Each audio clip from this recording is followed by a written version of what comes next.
Tim's wilding out over there. Yeah. Hold on. Tim, what you doing? All right. Uh, what happened to your camera? Okay, we don't have any audio. We just It's like, no, Tim, can't do that.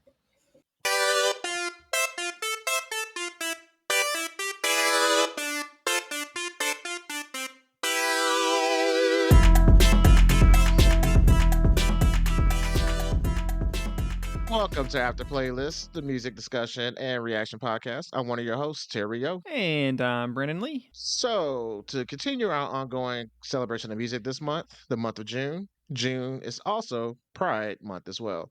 So, and today we decided to bring along this playlist curator as well as friend of the podcast, Tim Fitzgerald. How's it going, Tim? It's awesome. Pew, pew, pew, pew. Stoked to be Okay. here. Yes, I'm very excited to have you back, Tim. Last time Oh, was yeah. a ball and a half. All right, here we go again. Yes, that's how we're starting right out the gate. You got to have a ball and a half, preferably two. At least God a dang ball it. and a half. At least a At ball and a least half. minimum. Gotta have a ball and a half, at least to have a good time. Right. So, for those who are unfamiliar, which at this point in 2024, if you're not familiar with Pride Month, I don't know where have you been, but just to clarify, give a simple explanation of what it is. Pride Month is for the uplifting of LGBTQ plus voices in the community and just a celebration of the culture as well as to support the rights. So you don't necessarily have to be within the LGBTQ plus community to support the LGBT plus community. Allies are greatly appreciated, and at the end of the day, it's all about supporting each other and the community. And disco music was and still is a huge part of that community. Yes, it is. And that's the vast majority of the playlists. And of course, being a discussion and reaction podcast, naturally we're going to be referring to the songs from the playlist throughout this episode. So, to make sure everyone is familiar, I'm just going to run through real quick and kind of list them off for you guys. So, starting at the top, we have In the Stone, Earth, Wind, and Fire. Then I'm Coming Out, Diana Ross. I'm Every Woman, Chaka Khan. Give It Up, KC and the Sunshine Band. P.Y.T. or Pretty Young Thing by Michael Jackson. Holiday by Madonna. I Want to Be Your Lover, Prince. Fantasy by Earth, Wind, and Fire. And here, this was the longest track on the playlist by far. The MacArthur Park Suite, MacArthur Park / One of a Kind / Heaven Knows / MacArthur Park Reprise by Donna Summer. Then we have, again by Donna Summer, we have On the Radio. Then More Than a Woman by the Bee Gees. I Feel For You, Chaka Khan. Off the Wall, Michael Jackson. Rock With You, Michael Jackson. Lady, Bring Me Up by the Commodores. You're the First, the Last, My Everything by Barry White. Song really gets stuck in your head, I feel like. Give It To Me Baby by Rick James. The Boss by Diana Ross. Everybody Dance by Chic. Rejoice the Emotions. And to round it all off, We Are Family by Sister Sledge. And if you haven't listened to the songs we're about to discuss that I just listed for all of you, there's a link in the description, aka the show notes, of this episode for the direct links to the playlist for your listening pleasures. Finally, before we dive into the playlist and to this disco pride discussion, we have our few quick after playlist disclaimers. Number one, we respect everyone's opinion, regardless of how wrong and awful it may be. Yep. Number two, there will be no panic at this disco. Only good vibes, good soulful vibes are allowed, to be specific. Soulful. Soulful. Oh, yeah. Number three, we're not too bad with profanity, but sometimes a few explicit words may slip out occasionally. So you have been warned if you got tender ears in the room. And, we are having an adult conversation about music. So understand what the E in the episode title stands for. Stands for explicit. Yes. Yes, it does. Number number four, we're just talking about the music, not so much the artist's real life, personal, or cancelable issues. With this episode, that may be a little bit of a gray area depending on where it goes, but ultimately we're just focusing on the music. And number five, if you haven't caught the hit by now, we stand by the LGBT plus community here Mm-hmm. at the playlist. And if you don't, you can skip this episode. Better yet, you can just fuck right off in general. That's what you can do because we don't stand for hate. And if you don't want to be a part of any of this stuff, we don't want you in our listening community.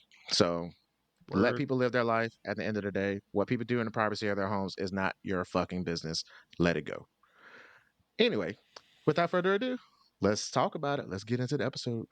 So I want to start off right off the bat to say that we gave Tim full reign to put together a playlist for us.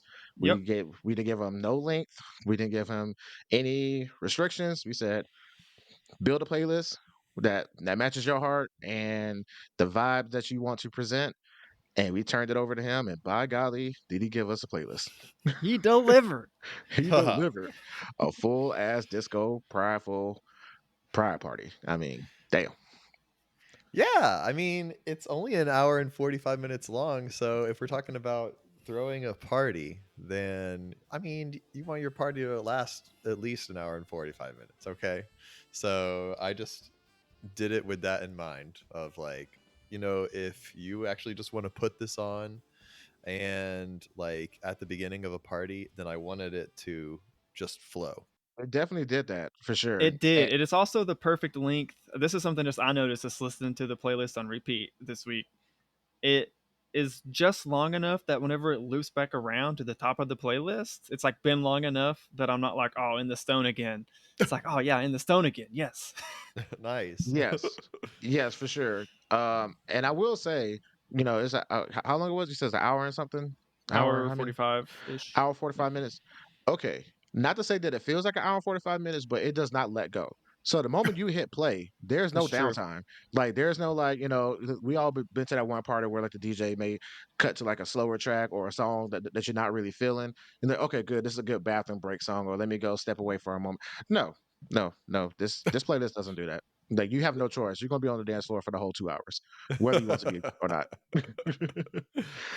That's great. Yeah, I definitely wanted it to be danceable. I don't like dance playlists that aren't danceable. So that was definitely one of my criterias was is the song actually make you want to dance, you know? And then if it didn't hit me in the feels, then I cut it. So I had like a lot of like stuff that'd be like, well, this is very quintessential disco or whatever, but I was like, nope, it's not getting me in the feels. It's gone. So that was actually as much as I could cut it down. I couldn't get rid of any more. Well, I do thank you for practicing restraint, sir. That, and I also just want to say you nailed the whole the dance. Like every single song on here just makes you even if you're just like sitting down or something, you just want to start shimmying to it at least. I Definitely was that. I love that. I'm so glad because I feel like there's a lot of songs that attempt that and don't get you there. But like especially Mm-hmm. ones like Off the Wall, like you cannot be on the wall during the last minute of that when they like actually bring in like more of the like escalation of the groove. It's like, oh, I have to move. And Yeah. I for some reason went on long walks in the woods several times to this playlist. I did it again today, and I was like literally during like songs like that and during the Michael Jackson song right after that. Let's see, what was that? I put them together. Rock with you. Yeah, Rock With You. I was literally just thinking like strut, strut, strut, strut. Yeah. I was like strutting in the woods. Nice. Yeah. Oh my gosh, man. Those woodland creatures are like, what is happening right now? I This know, man is right? out here. This man is out here having the time of his life. That's crazy. Well, it's funny that you started off with that song because I do like so half these songs I already knew just Mm-hmm. from in life and coming across them throughout family functions and whatnot. So it was definitely like a good vibe for me. There was a couple on here I didn't really listen to or know anything about prior to you building this playlist, and thank you for broadening my horizons on that. But the Off the Wall Michael Jackson song, I believe, if I'm not mistaken, that was the first time Michael Jackson did his, his like his like that was Was it the really? beginning. That was the beginning of that whole thing. So it was actually a hiccup that he actually had the hiccups and they caught it on record and they were just like, hey, do that thing again. He was like, or whatever. Terrible Michael Jackson, but you get what I'm trying to do. But Nice. yeah, so that's where that's the origin of where that started on that song, I Really? believe. I believe Oh, so. that's cool to know because I was listening to, Diana Ross with her hee hee hee how hoo hoo hoo hoo how how type shit that she does. And Yeah. I'm like, is that Uh-huh. where Michael got it? Because they were, Mm-mm. they were pretty tight. So I'm like, Yeah, huh. yeah. I'm quite sure they had like some kind of you know, influence on one another, but I think I vaguely remember. Feel free to check me and fact check me in the comments or on social media or on our Patreon. But I firmly believe that that's where his hiccup, his that whole thing started was on the Off the Wall record, and then after that, he kind of made it intentional Like to a keep going signature forward with type. that. Hmm. That's crazy. I Nice. always assumed that was something because I don't know. I was raised in like Michael Jackson was already like a megastar by the time I was born. It was just ubiquitous in the world. So Hmm. I always just assumed that was just that. I mean, I don't know. I guess I just took it at face value. That's just the hee hee. Yep. That's his thing. That's Right. Well, what he's I feel always like done. he's got eras. He's got like Yes. distinct time periods. Like he's got his Jackson Vive Hmm. voice, and then this like early solo Michael Jackson stuff that's like somewhere between disco and then it like gently transitions out of disco is like my favorite era. When Yeah. he doesn't like go off the deep end, basically is I feel like what happens by like the end. I'm maybe that's a hot take, but I feel like this era, like late 70s, early 80s Michael Jackson is like just so compelling. I love it. Yeah. I'm Like actually that. not super familiar with this era of Michael Jackson outside of like maybe one or two like of his hits. Which honestly, Michael Jackson is still kind of a hole in my music knowledge. I really only know Ooh. his hits if I'm honest. Yeah, you'll be surprised how much how much Michael Jackson has influenced music in general, including hip hop as well. In so many different, like even before his passing, how much he was sampled in hip hop songs and everything else. But yeah, like that era of Michael Jackson, that was the Quincy Jones era where Quincy Jones was out here like really like doing a whole disco producing era. And yeah, it's definitely timeless. And each Michael Jackson album, you kind of can see his evolution because I think the one after this one was Thriller. I think comes after this one, and then the Thriller album Yeah. has a little bit of that little bit of that off the wall Michael Jackson, but you could tell he was transitioning. And then the album after that was bad. Then he started doing the more rocky stuff, and then he went more Yes. pop and everything else. So you can see the evolution of his sound, similar to Madonna. How Madonna kind of just she didn't necessarily have a style. She just kind of just whatever era this record was made is the era that she sounded like Mm. during that time. So like Mm, even with the holiday song, I've heard that Hmm. song 1,000 times. I didn't realize that was Madonna. I just thought that was like same. some other, you know, 70s disco chick. But yeah, that's Right. Madonna. Yeah. Who'd have thunk And it? yeah, I didn't try to stay strictly literal, conservatively disco. Like I was like, if I want to dance to it and it's like around that area, so there's like some like really freaking early stuff, and then there's like I think it goes as late as like 85 or something in the playlist. Mhm. Yeah, I was like, I don't care.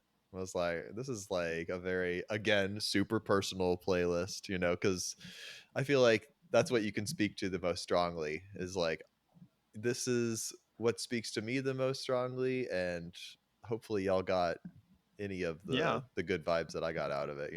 I definitely did, and I love that. But I do that just made me think of a question that maybe I should have asked at the top, just because it's a question I've had a couple times pop in my head over the last week, kind of related to what you were just saying. But like, can you guys help me understand what exactly like what makes disco disco?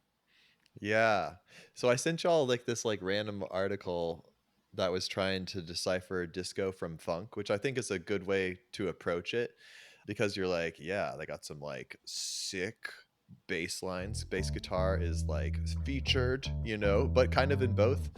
And the thing that would make it more disco than funk is the uh, uh, uh, uh, continual equal volume 4 on the floor is what it's called, beat. Hmm. So not like or uh, like the beat is like every beat is strong, That four on the floor thing is Okay. disco. Yeah.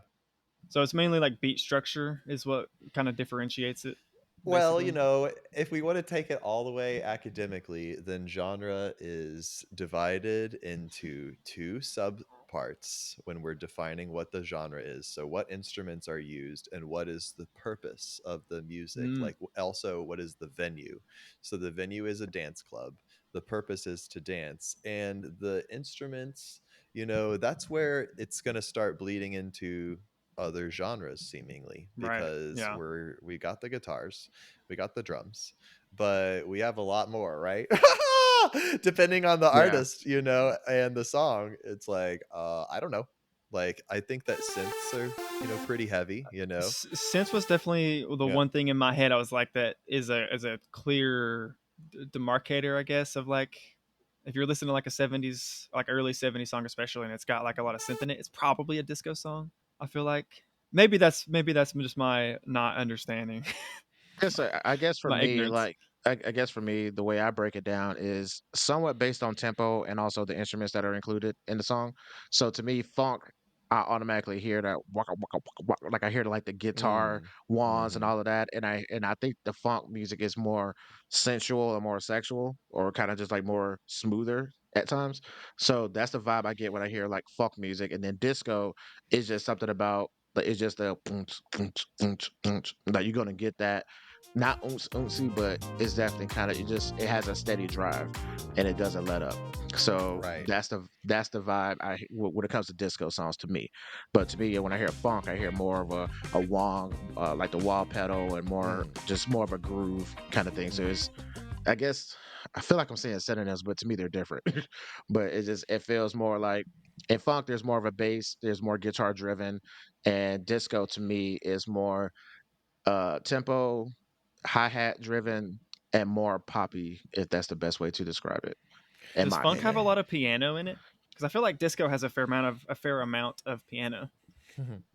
I mean, it can, but I don't think it's the main thing. I think in funk you'll hear the piano, but I think it might be more so as like kind of. I think the piano more will follow the bass line more than actually be like the actual main chord, in my Mm. opinion.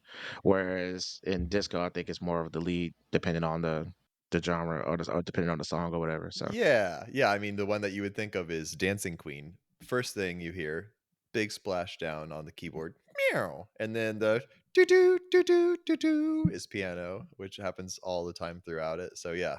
piano's big, but you know what? Also, I think is like a very fundamental, stereotypical disco instrument is the violin.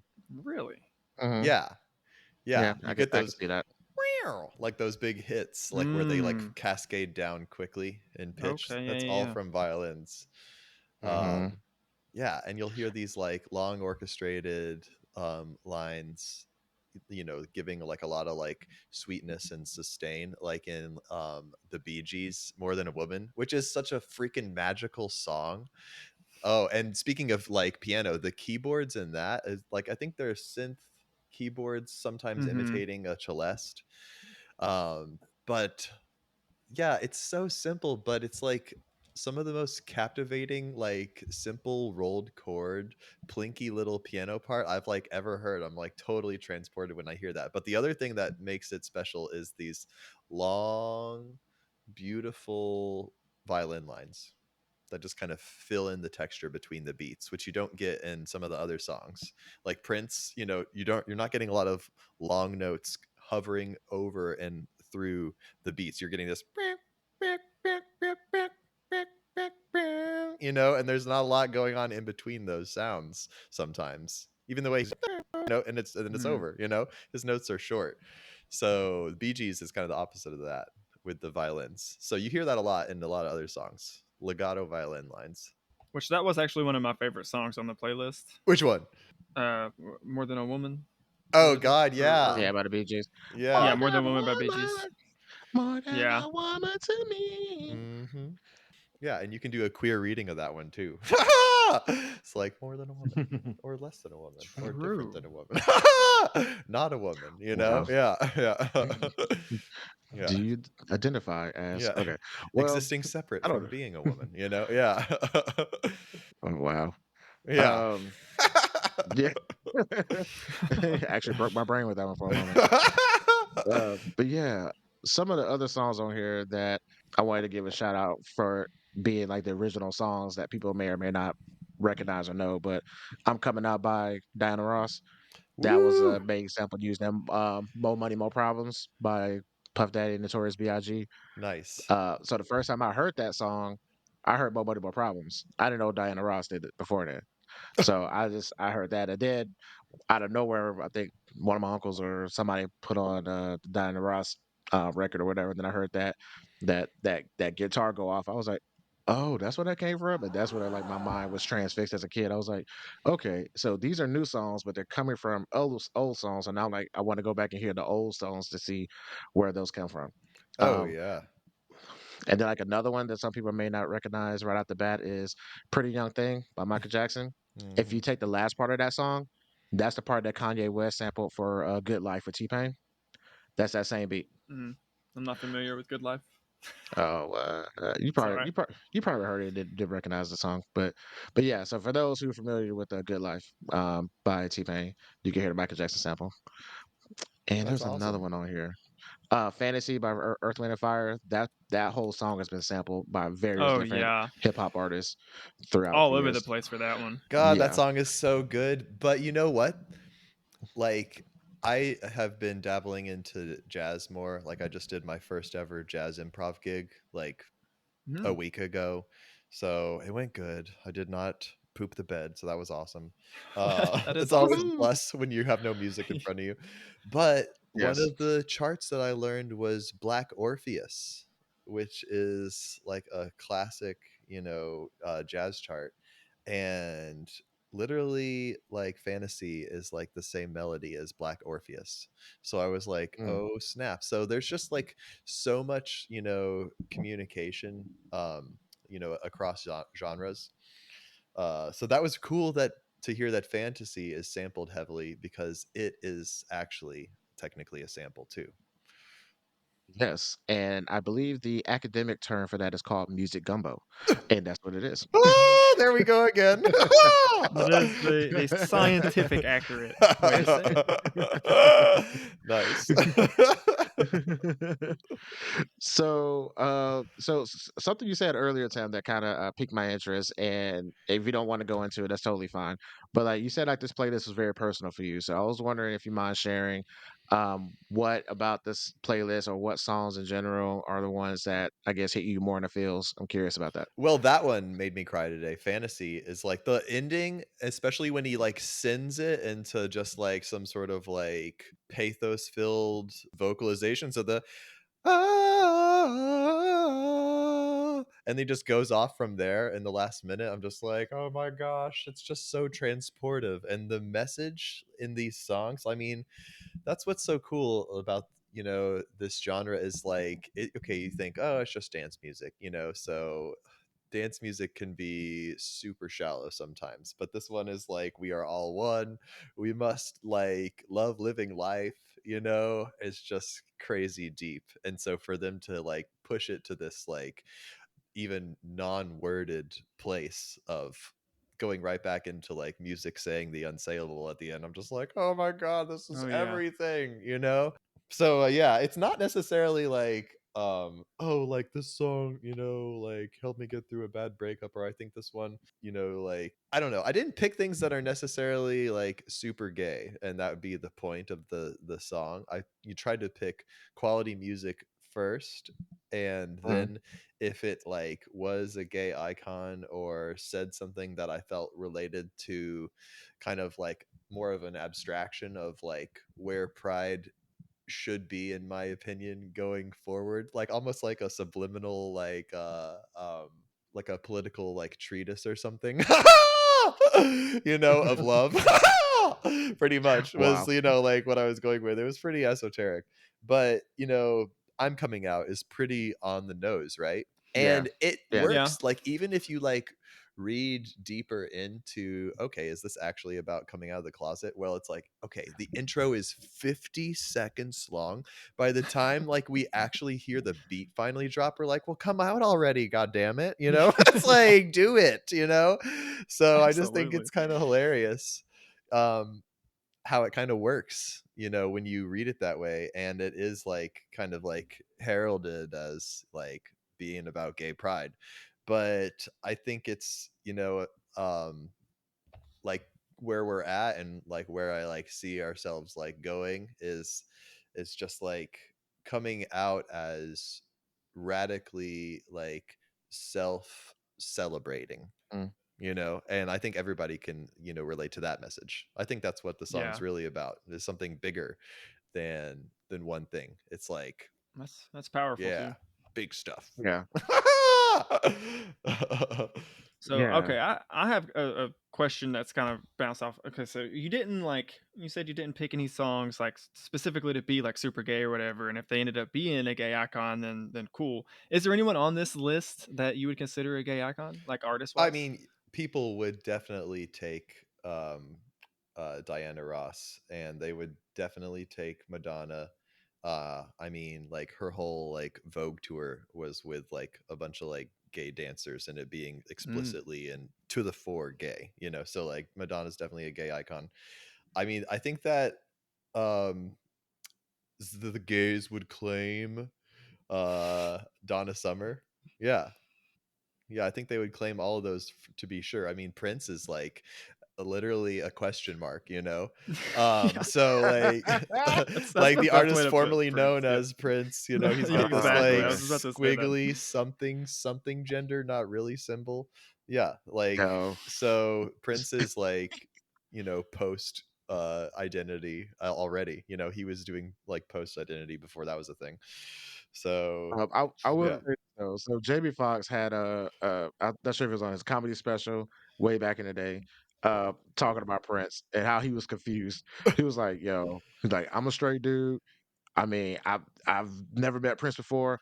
I saw him and I kind of wanted to fuck him. I don't know what happened." Right. Like that's what Jamie Foxx said in the comedy special. Exactly. He was like, it said like Prince would just walk, like he wouldn't even walk in the room. He just like levitate, Mm. and like you be talking to Just him, float like in. you just float in the room, and then like you'll look at him, and like he'll be on your left, and then you turn around, he'll disappear, and then you turn around, he'll be right behind you again. You're like, how the hell are you doing this? So apparently Prince was like some kind of magical being. Oh Um, yeah, for I sure. just thought that was funny. Oh yeah, for sure. And I was showing like, one of my good music friends who actually converted his basement into a disco and was a pro DJ like up through the 90s. So I showed him this Wow. playlist, and he was like, when he saw I Want to Be Your Lover, he's like, he told us who he was right from the start. Like he was dirty right from the start. Like he was completely unapologetically sexual right from the start.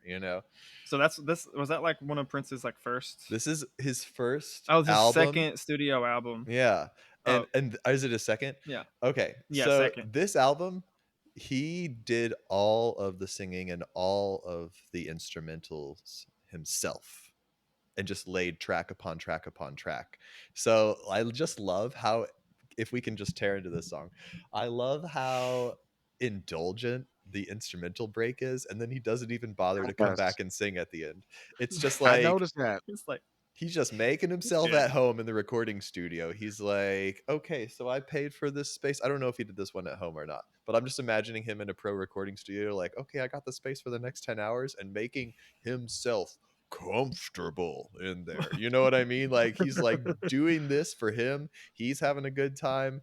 And then, like, he pushes the point so hard. You're like, okay, I'm with it. But then, like, by the end of the song, I get a little tired of it. And he's like, no, you're going to sit down and listen to this. That's how indulgent that, like, instrumental break is. It's like, dang, Prince, okay, fine. I'll listen. And he never brings it back. He's so selfish, but I kind of love him for it. Yeah, like I was gonna talk about that song too, and it just and you nailed everything I was thinking about when I listened to that song. 'Cause I hear the beginning part, and then you kind of just jam out for a little bit, and you're just like, "Oh, is the song over?" Nope, this song Mm-mm. is still going. So like at this point, I thought another song kicked in because he didn't come back and sing. But also, I'll also like again, this is me trying to get into the lyrical space and pay attention to the lyrics more. He said from You're the welcome. front asshole. So so he said, "I want to be your lover," and the Hmm. song was playing, and he said, "Okay, I'm tired of singing. we about to do the do. So that's the Mm. vibe I'm getting. Is like you're singing, then he's like, yeah, I'm about to get distracted by something else, and that's why the Mhm. song is still playing. So during that instrumental break, you got other things to keep you busy. So that's the vibe Exactly. I'm thinking when I heard that song after Yeah. like listen to it a couple times. I was like, huh, I wonder if that was the message behind it.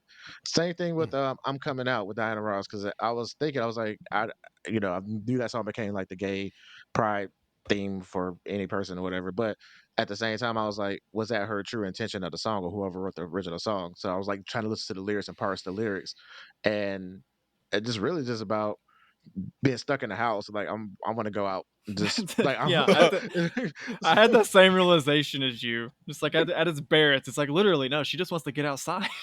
She wants to go touch grass. yeah.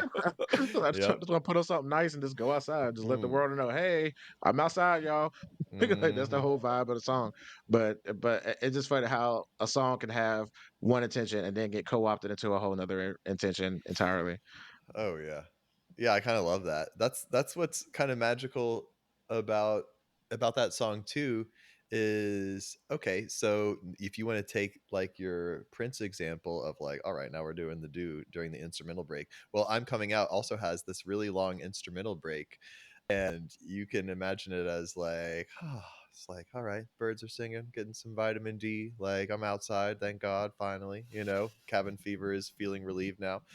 Or you can like hear Yes. like the trombone is usually low, and like a lot of like the background is like low bass guitar. Before that, it actually has like a lot of masculine energy, and so then you get this trombone solo. It's like Mm, trombone solo, so we're like giving a low voice a solo, so it's like, but he's coming out, he's like figuring out how to be yeah. comfortable being himself, like you can literally like do a queer reading of that too, be like, oh, that guy is coming out right now. So I dig it. I dig Yeah. it a lot. It's right now. You're hearing Right it. now. Yeah. Oh man. So another song that I heard a remake of and did not know the original one until afterwards was "I'm Every Woman" by Shaka Khan. Mm. So I knew the Whitney Yeah. Houston version of the song Oh. before I knew the Shaka Khan version of it, and then once I heard the Shaka Khan version, I was like, "Oh, that's why she was yelling Shaka at the end of the song." If you Um, remember, I asked whatever playlist we had in the past, episode we had in the past that featured Whitney Houston's "I'm Every Woman." I asked at the end, I was like, "Why does she keep saying Shaka Khan at the end?" And yeah, whoever was probably Sharita, I think, was like, probably. because that's who who originally did the song." And I'm like, "What are you talking about?" Huh. That's so funny. I also Yep. had no idea. I kind of forgot that Whitney Yeah. Houston did one. Which one do y'all like better? So I was comparing both of them, and so here's the thing. Whitney does a lot of homages to Shaka Khan, as far as like her singing style in the song. But me personally, I like Shaka Khan's version because I like the disco side of it more. That Whitney Houston's version, it starts off as a slow version of the song, Mm-hmm. and then it flips into the '90s uncy uncy Mm-hmm. sound. So her version is super '90s. If you go back and listen to the Whitney Houston version of it, you automatically get travel back to like Sister Act, like that whole extra '90s, extra drums everywhere, Mm. unnecessarily kind of sound. But I like the cleanness of Shaka Khan's version because it's consistent all the way through. Whitney starts slow, then changes, and then tries to kind of go back and forth between there, and she adds more harmonies, and it's definitely more grandiose. But Yeah. I still think Shaka Khan's version is way better in my opinion, and she goes all the way off at the end. She And it's but it, does. Oh. but it's a clean going off though. It's like an effortless clean up. Like you don't feel like she's like forcing it. It's just it's so clear, and just like her voice is phenomenal. Like can't no, like there's two women that can scream and sound amazing, and that's Patti LaBelle and that's Shaka Khan. Heck yeah. Mariah Carey would kill a dog, Mm. but those two are like amazing Mm. when they actually hit those high notes and go off. Yes. I just like love it. It's This is kind of like an emotionally draining playlist, because it's always pushing it to that like, higher than you think you can go, like plane when they do these like Hmm. pathos filled vocal closers, Hmm. but I just love it. I just love it. And I just love the way it starts with a don't. Man, I want to play bass guitar so bad. Like, and I only want to play disco music. I only want to play disco music because they get just the sweetest licks. And that's like even just Right. something that simple. It's just like eat it, boom, boom, boom, boom. Like at the beginning of that. Again, a lot of really Mm-hmm. masculine energy for a song called "I'm Every Woman" too. You know? Totally Yeah. anecdotal, but every bass player that's like in a band that I've ever personally met and known has been like the chillest dude in the Mm, band. Mm-hmm. Like, yeah. which kind of just, I've always just thought it matches being a bass player that you're the chillest dude because you're just dum dum dum dum Oh I yeah. dum dum mean, dum dum dum dum. It's dude, just like you're so right. The more I think about it, anytime I look at somebody playing bass, it's like the whole band is rocking out and doing all this crazy stuff.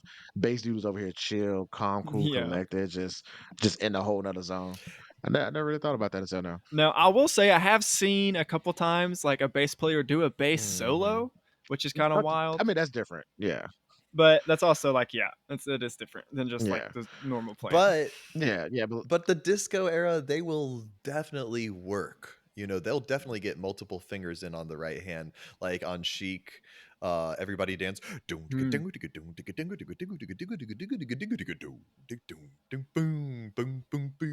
Let's do it again. Yeah. I'm just like, yes, I love that stuff. oh man, yeah. I wish I could play guitar. That's the one instrument. Like, I mean, I'm a keyboard player, so I'm cool with that. And anytime I want a guitar, I just change the setting. But but it's to actually play like the guitar and actually do the strings.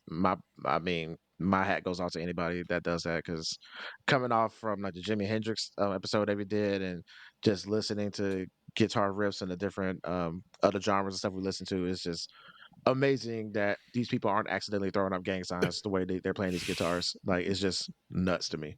So maybe I'll cross that bridge one day. Yeah, it's gonna be my retirement instrument, is what I'm decided. Disco bass guitar. Okay, okay, Yeah, okay. Be From ready for a lot of calluses on your that's why it's the fingers. retirement instrument. I'm like, I got to keep everything all pretty for my clarinet playing. Got to keep it all supple, soft and supple, quick and nimble little dainty fingers. You know.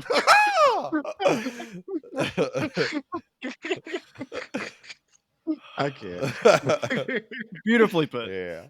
Oh man, that's awesome. So, one of the groups that we've mentioned in the past, possibly doing a deep dive on, which I would love to, if time and everything else permits. But the Emotions, Mm, those three women can sing me to sleep, awake, and back asleep again, and just call to me all the way to the dream world. oof. Rejoice is such a good song. Like, I love that message in Yes. that song, and I love their harmonies in it. And I just love the whole Mm-hmm. vibe of that song. It's such a good song. So that's a song that stays in my rotation anytime I need like a pick me up. It's just a good song to kind of get you upbeat a little bit, but also, have a positive message with it. So I guess overall, I mean, the more I think about it, just pretty much every disco song I've heard is always about a good vibe in general. It's always something about a positive mindset.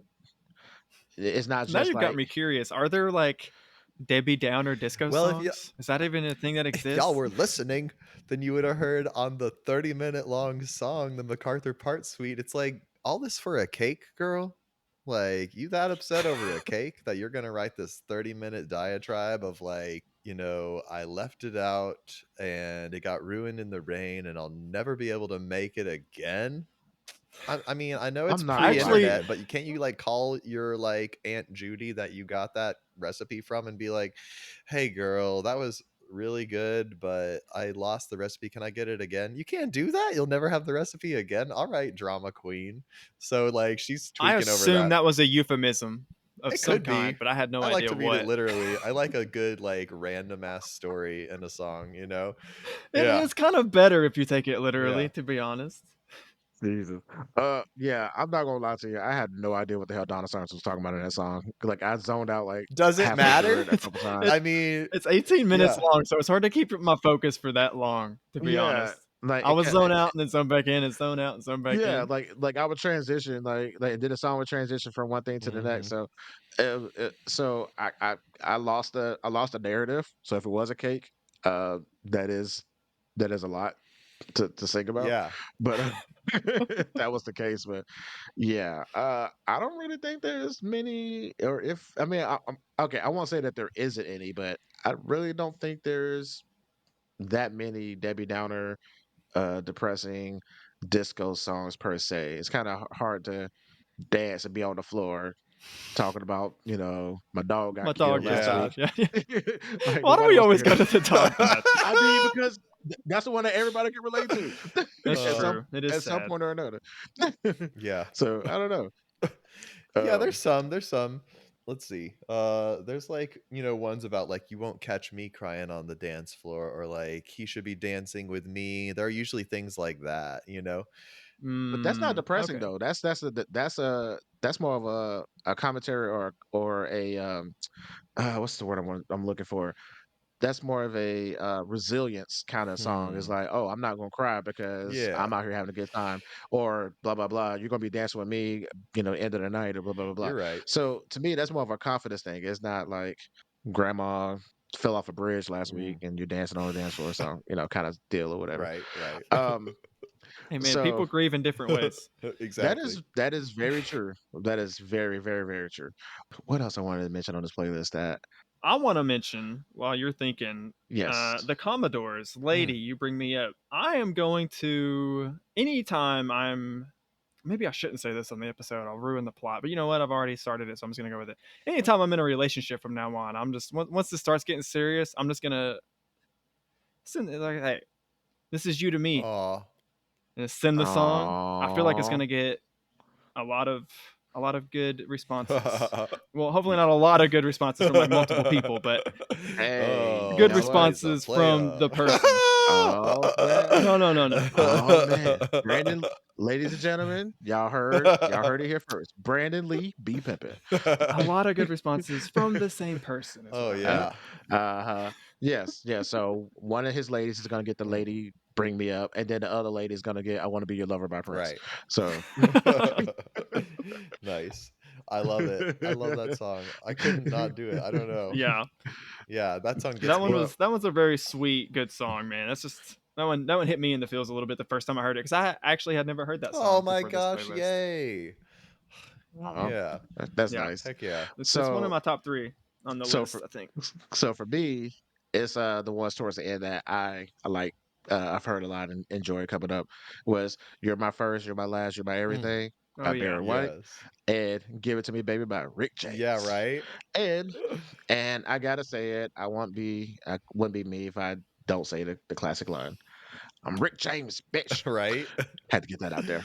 I love how he doubles down on the stupid by the end of the song. Like there's a point in yeah, which you're like, it's man, great, it's like give it to so me. great. But then he just like I don't know when he adds the other voices to it at the end after the say what and it just gets Yep. stupider after that. Yeah, I'm like, all right, you got me back. Like it like wins me over and then it loses me and then he wins me back by the end, which I kind of love. And I love when a song can be like not deep and still have power like that. I was like, it's.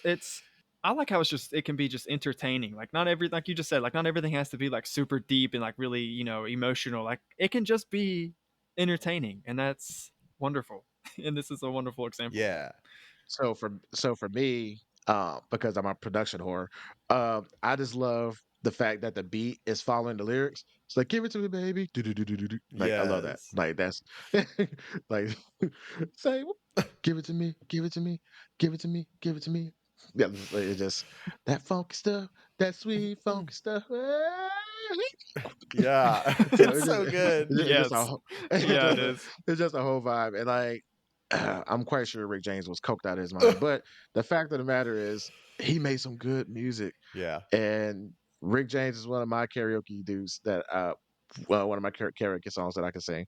So and Hell yeah. yeah, I always have a good time with the Rick James songs. Sweet. And Barry White, I was a fan of Barry White coming up as a kid because I was just shocked that somebody's voice can be that deep. Mm. And here I was in elementary school trying to be like, trying, trying to get low like that. I was like, that's Yes. cool. I want my voice to be that deep. Yeah, it's pretty magical. And that one's a pretty deep message. And I my Yeah, it is. favorite part Mm-hmm. Yeah, is that's, It is is. that there's only one like you know, is the why I included it in the playlist. And that's true for everybody. You know, we're a unique snowflake just like every other snowflake, but it's, you know, both of those things exist at the same time, you know? So Right. yeah, it can be about yourself or it can be about another person. You can address that statement to either party, you Mm-hmm. know? Mm-hmm. Mm-hmm. yeah, Yeah. for sure. And then it's also good to just, feel that level of commitment or that level of love for someone that you can tell someone like, I am, I am comfortable enough to put Mm. everything, like everything I have, is invested in you. Yes. So, and like that's like a very endearing statement and sentiment to offer someone. Oh yeah. Yeah, it's so so pure, you know? It's pure love, Hmm. you know? So that's kind of like what, you know, what my main kind of message was like, you know, hey, like a society that like protects pure love understands love and freedom deeply, you know, and so that's what I think all of these songs, you know, whether they're deep or shallow, are getting at. Elevating love is the point, you know. So that's kind of where I'm at, like at this point in time with the whole LGBTQ stuff too, is like, if you're not hurting anybody else, then allow them to be free in celebrating the best 100%. part of being alive, Exactly. which is love. Exactly. Exactly. And it shouldn't have to come at a cost, and it shouldn't have to, no, because you're having a shitty day, you got to take your hatred out on other people. So, Yeah. yeah, that's the part that sucks about all of that stuff. Just between that and women's rights, but that's a whole nother Yeah. podcast. We'll talk about that stuff later. But but yeah, but just as far as this, the whole vibe of this playlist, this is definitely, I would say, this is a good playlist that is safe for work. Right. Yeah. So, and, 100%. and the one thing I can say about disco music in general is, what I was alluded to earlier was there's not really that many negative connotations, like, or just icky stuff with Hmm. it. It's just a good time. It's always a good positive vibe. So even like at work, sometimes I'm like, okay, I gotta get through this last 3 hours of the shift. Hmm. I need something to listen to, but not, I don't necessarily want to hear words all the time. Hmm. It's like put on a good disco song. You're gonna hear some vocals here and there. Then you're gonna have a whole 50-minute jam session Yes. between that, and then after that, it'll pick up, and then the whole vibe is still a good vibe. It's still keeping you in a good positive mindset, but it's not like dragging you down. So I really, I don't know. I like sometimes I think I was born in the wrong time. Right. Or something, because I'm just like, I identify with a lot of the earlier music, like with the instrumentation of it all and the perfect imperfections and like all those things where it's just like the birth of synth, not to the point now where everything is taken over. It's like just pure Mm. vocals. Like you don't even hear like this kind of stuff anymore. Like these men and women, when they sung on these songs, that's what the hell they sounded like. Yeah. It wasn't manufactured. You know what I'm saying? Like you sounded Yeah. like that on and off the microphone. And it's just, again, the pureness of it all, and you can feel it, like Mm. from the production, like just from the music, like you can hear the love and the work that was put into it. It wasn't like, let me copy paste this and let me put that on that and then let's throw this out there. I mean, of course, during every time there was a copycat of this or copycat of that. I'm saying not everything is perfect, and we're kind of looking back at it on with rose tinted glasses, but it's just something about that era where it was authentic, it was Mm. real, it was genuine, and it was pure, and I miss that in music a Yeah, lot. I feel like a freaking old soul too. I Yeah. listen to this stuff more than I listen to modern stuff. Like at first, y'all were asking me, it's like, let's make a Pride playlist, and I was like trying to listen to like I don't even know what's current. Like, you know, I've had past students say you're Betty Crocker gay because like me and my husband are just happy at home. Like we're not going out very much, you know. So it's like I'm not connected Oh, man. to like what is like current. And you know, sometimes when you Mhm. go and you poke around on these like curated playlists, like this corporate pride playlist, you like listen to it and you're like, I'm not connecting with any of this, you know. So I didn't want to just Mhm. like listen to stuff that's modern just for its own sake. So I, you know, funnily enough, oftentimes when I'm just trying to listen for like what's interesting my trained ear the most, then like this genre has fun transitionary material. Like it has cool counter melodies going on. There's lots of funky instruments. Stevie Wonder is playing harmonica on this disco chart. It's just like all Yeah. True. over the place. There's like Yeah. all sorts of like different flavors, to taste. And yeah, like if you just like play the first 10 seconds of each song, they like are very like instrumental hooks. And I'm like, yeah, take me to there. Yeah. Yeah, and thanks to the previous episode that you were on, which shameless plug, Ew. go back and listen to our classy and classical episode where Tim was on, where we discussed classical music. There's so many like in the disco era. There's so like it's I don't know, I don't want to say it's the evolution of classical music, but it's like you can see like a lot of the classical music elements mixed in with the disco, with the strings and the transition and like it. Okay, okay. So basically, what I'm trying to say is the vibe that I'm getting from the disco songs is it doesn't feel like a song; it feels like a composition. That's what I was trying to say. Here, Mm. here. And like and and I think and I think when listening to disco music, you feel the composition. It doesn't feel like just like you know chorus verse chorus verse chorus verse verse. It's like this is a whole journey you're going to go on from start to finish. Exactly. And with that, it has the same kind of like, all right, it's time to tuck in and get mature, because the payoff is what I'm listening for. Like when I hear that MacArthur part suite, like when they unroll that chord, when they bring back the first song, when they have the callback at the end, I'm like, oh, it's just so fulfilling.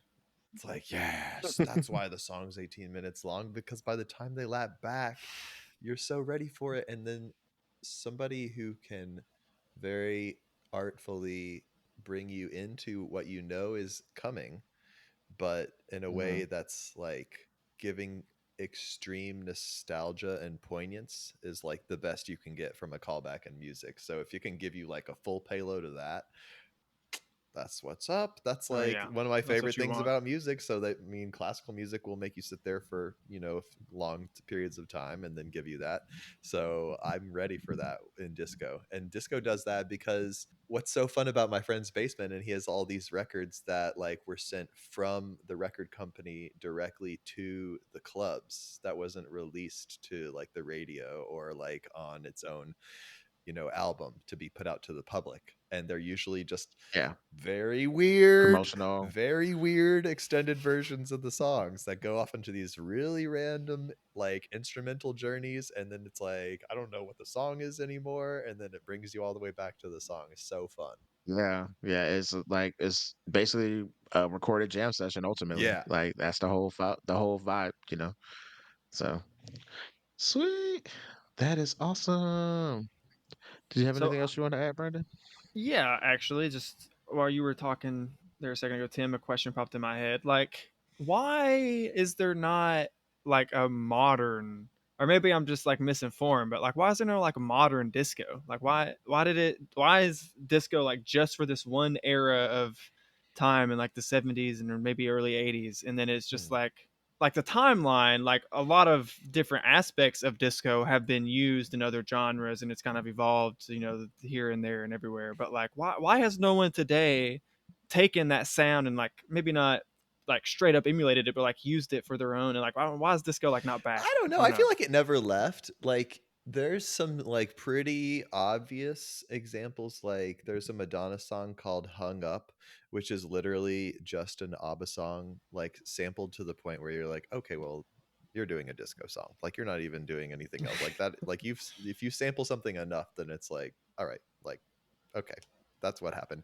I also feel like Dua Lipa does like a whole lot of disco in her stuff, like unashamedly, Hmm. unabashedly. I've actually not listened to a lot of Dua Lipa, to be honest. I've only heard of like maybe 3 or 4 of her songs. I need to listen to Same. Yeah, more. you should. Same. I'm She's about the good. same way. I'm the same way with that.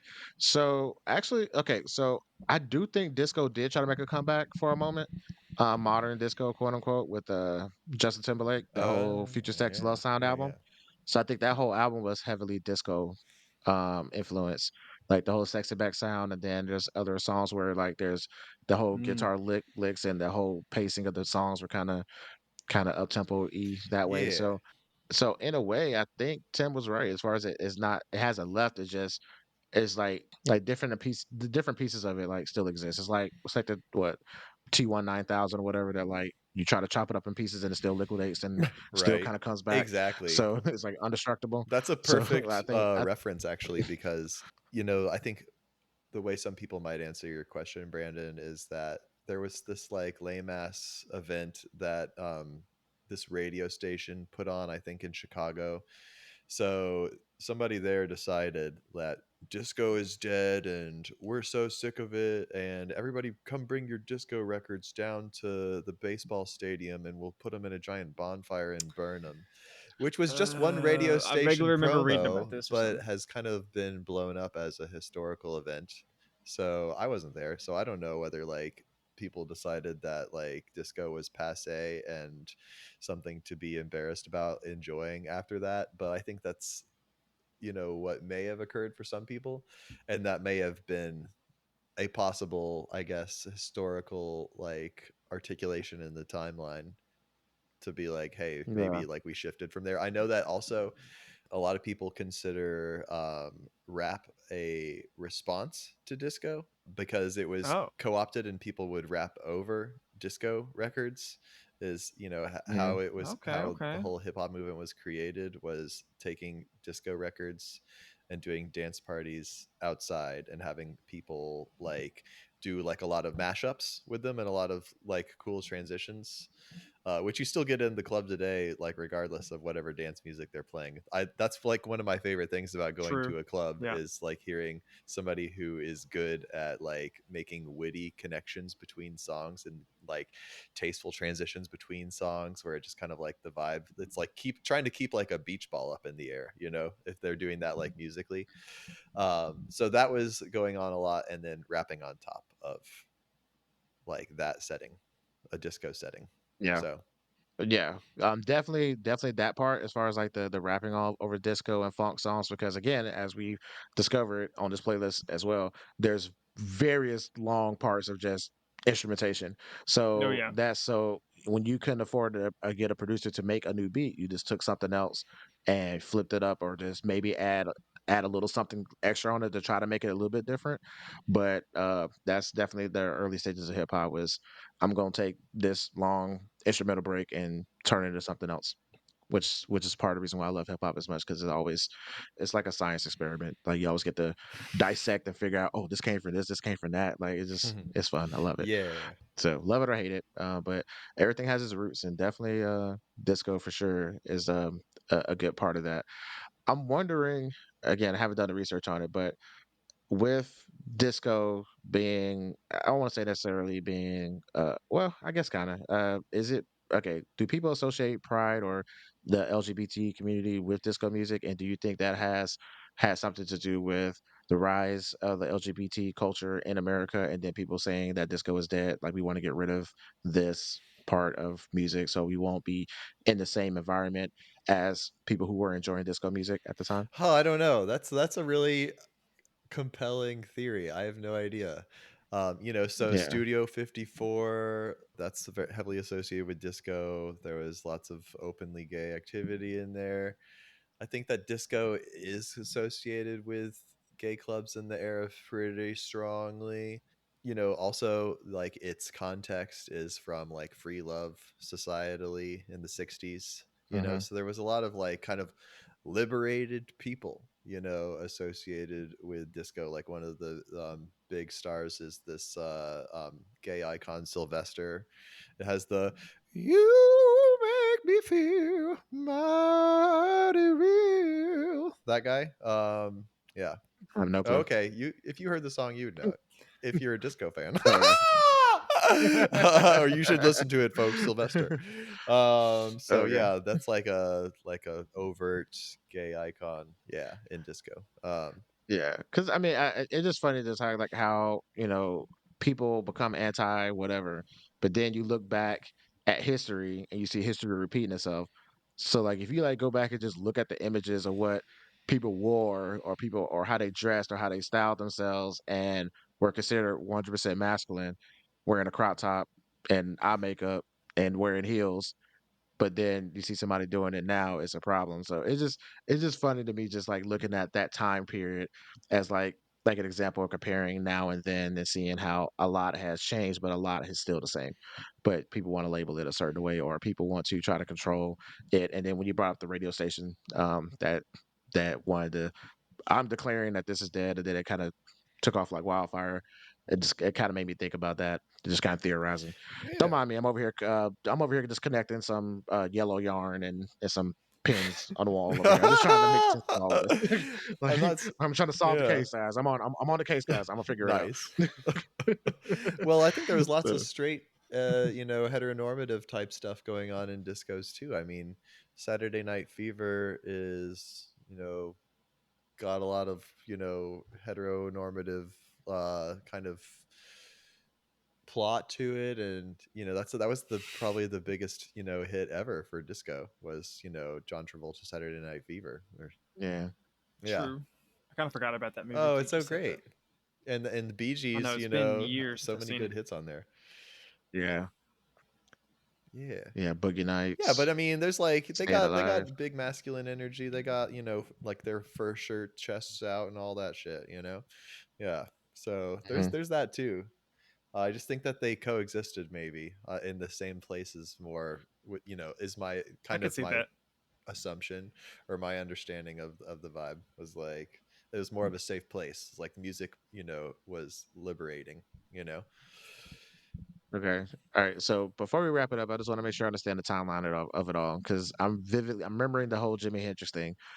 So Jimmy was after or before disco? Before. Before he was late Before. 60s into the he died 19 September 1970. So Okay. he So definitely I mean I could be wrong, but I feel like he would have loved disco. Who knows?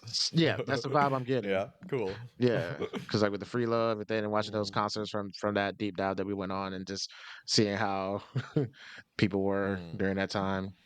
I don't Just necessarily think he would have like played disco just because well I don't know. There's not like a ton of disco I've heard that has like, 10-minute long guitar Right. solos. But maybe Jimmy would have been the one to do Yeah, that. right. Who That would have knows? been a trip. yeah, If you know anyone could what? have, it would have been him. Oh, huh. Now you got me thinking about, are there any disco songs that have to have like a crazy guitar riff in it?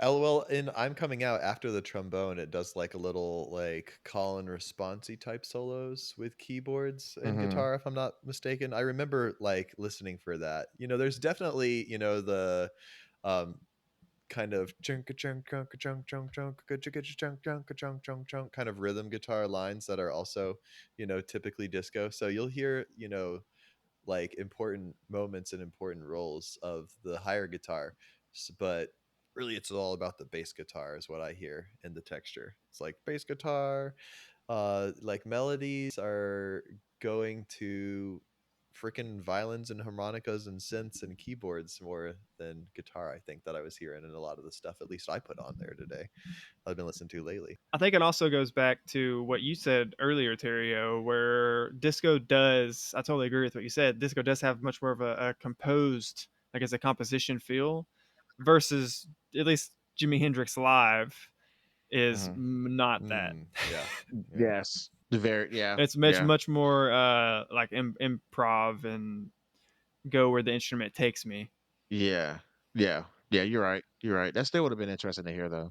I Like would love to imagine. hear that, but, Yeah, you I know, wonder if there's a mashup out there of like disco and like metal, and I don't know. Okay, I'm getting all in my gumbo phase.